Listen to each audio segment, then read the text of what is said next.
Henesis Kapitulo 42. Nabalitaan nga ni Jacob na may trigo sa Ehipto, at sinabi ni Jacob sa kanyang mga anak, "Bakit kayo nangagtitinginan?" At kanyang sinabi, "Narito, aking narinig na may trigo sa Ehipto.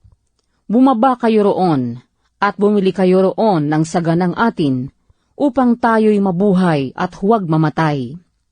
At ang 10 kapatid ni Jose ay bumaba, na bumili ng trigo sa Ehipto. Datapwat si Benjamin na kapatid ni Jose ay hindi sinugo ni Jacob na kasama ng kanyang mga kapatid, sapagkat anyay baka sakaling may mangyari sa kanyang anumang kapahamakan. At ang mga anak ni Israel ay nagsiparoong bumili, nakasalamuha ng nagsisiparoon, sapagkat nagkakagutom sa lupain ng Kanaan. At si Jose ang tagapamahala sa lupain. Siya ang nagbibili ng trigo sa lahat ng mga tao sa lupain. At nagsidating ang mga kapatid ni Jose, at nangagpatira pa sa kanya, na ang kanilang mga mukha ay pasubasob. At nakita ni Jose ang kanyang mga kapatid, at kanyang nangakilala, datapwat siya'y nagkunwaring iba sa kanila. At sila'y kinausap niya ng magilas, at sinabi sa kanila, "Saan kayo nagsipanggaling?" At sinabi nila, "Sa lupain ng Kanaan, upang bumili ng pagkain." At nakilala ni Jose ang kanyang mga kapatid, datapwat hindi nila siya nakilala. At naalaala ni Jose ang mga panaginip na kanyang napanaginip tungkol sa kanila. At sa kanila'y sinabi, "Kayo'y mga tiktik, upang tingnan ninyo ang kahubaran ng lupain, kaya kayo naparito."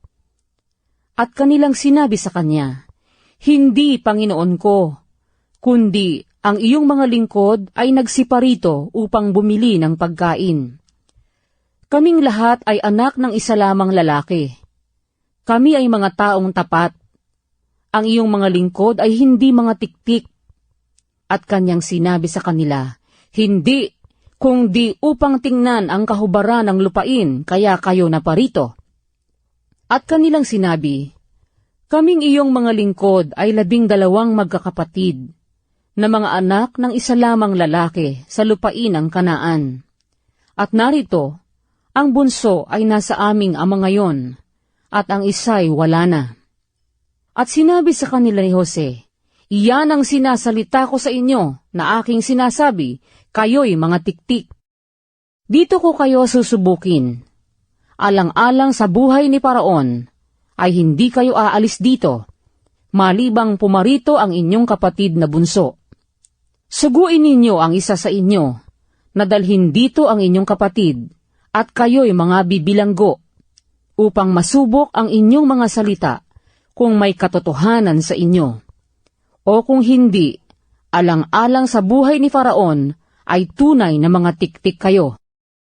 At kanyang inilagay silang lahat na magkakasama sa bilangguan na 3 araw. At sinabi ni Jose sa kanila sa 3 araw, "Gawin ninyo ito at mga buhay kayo, sapagkat natatakot ako sa Diyos. Kung kayo'y mga taong tapat, ay matira ang isa sa inyong magkakapatid na bilanggo sa bahay na pinagbilangguan sa inyo. Datapwat kayo yumaon, magdala kayo ng trigo dahil sa kagutom sa inyong mga bahay. At dalhin ninyo sa akin ang inyong kapatid na bunso. Sa ganito'y matototohanan ang inyong mga salita, at hindi kayo mga mamatay." At kanilang ginawang gayon.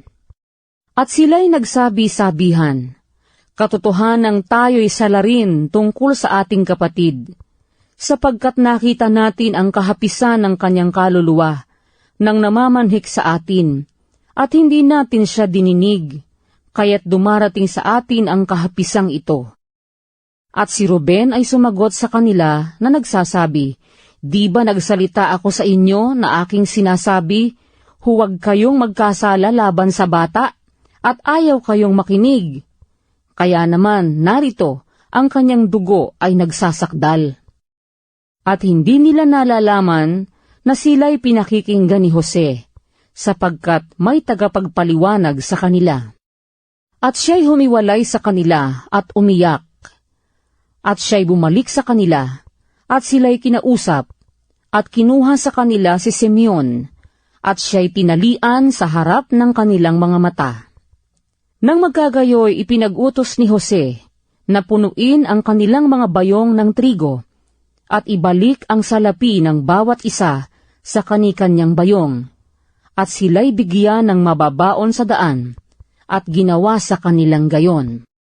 At kanilang pinasana ng trigo ang kanilang mga asno, at sila yumaon mula roon. At pagbubukas ng isa ng kanyang bayong, upang bigyan ng pagkain ang kanyang asno sa tuluyan, ay nakita niya ang kanyang salapi, at narito, nasa labi ng kanyang bayong. At sinabi niya sa kanyang mga kapatid, ang salapi ko ay nasa uli, at narito, nasa aking bayong. At kumutob ang kanilang puso, at nangagtinginan na nanganginginig na nagsasabihan, ano itong ginawa ng Diyos sa atin? At sila'y dumating kay Jacob na kanilang ama sa lupain ng Kanaan. At isinaysay nila sa kanya ang lahat na nangyari sa kanila na sinasabi, ang lalaking Panginoon sa lupain yaon ay kinausap kami na magilas at inari kaming mga tiktik sa lupain. At aming sinabi sa kanya, kami ay mga taong tapat, hindi kami mga tiktik. Kami ay 12 magkakapatid, na mga anak ng aming ama. Ang isa'y wala na, at ang bunso ay nasa aming ama ngayon sa lupain ng Kanaan. At sinabi sa amin ng lalaking yaon, ng Panginoon sa lupain, dito ko makikilala na kayo'y mga taong tapat. Mag-iwan kayo sa akin ng isa sa inyong magkakapatid, at magsipagdala kayo ng trigo dahil sa kagutom sa inyong mga bahay, at kayo'y yumaon. At dalhin ninyo rito sa akin ang inyong kapatid na bunso. Kung gayo'y makikilala ko na kayo'y hindi mga tiktik, kundi kayo'y mga taong tapat. Sa ganito'y isasauli ko sa inyo ang inyong kapatid, at kayo'y mangangalakal sa lupain. At nangyari, na pag-aalis ng laman ng kanilang mga bayong, na narito, sa bayong ng bawat isa, ay nakalagay ang balot ng kani-kanyang salapi. At nang makita nila, at ng kanilang ama ang kanilang mga balot ng salapi, ay nangatakot. At sinabi sa kanila ng kanilang amang si Jacob, inalis na ninyo sa akin ang aking mga anak. Si Jose ay wala, at si Simeon ay wala, at aalisin pa ninyo si Benjamin. Lahat ng bagay na ito ay laban sa akin. At nagsalita si Ruben sa kanyang ama, na sinasabi, ipapatay mo ang aking 2 anak, kung siya'y hindi ko dalhin sa iyo. Ibigay mo sa aking kamay, at siya'y aking ibabalik sa iyo. At kanyang sinabi, hindi yayaon ang aking anak na kasama ninyo, sapagkat ang kanyang kapatid ay patay na, at siya lamang ang natitira. Kung mangyari sa kanya ang anumang kapahamakan sa daan, na inyong paroroonan, ay pabababain nga ninyo ang aking mga uban sa Siol na may kapanglawan.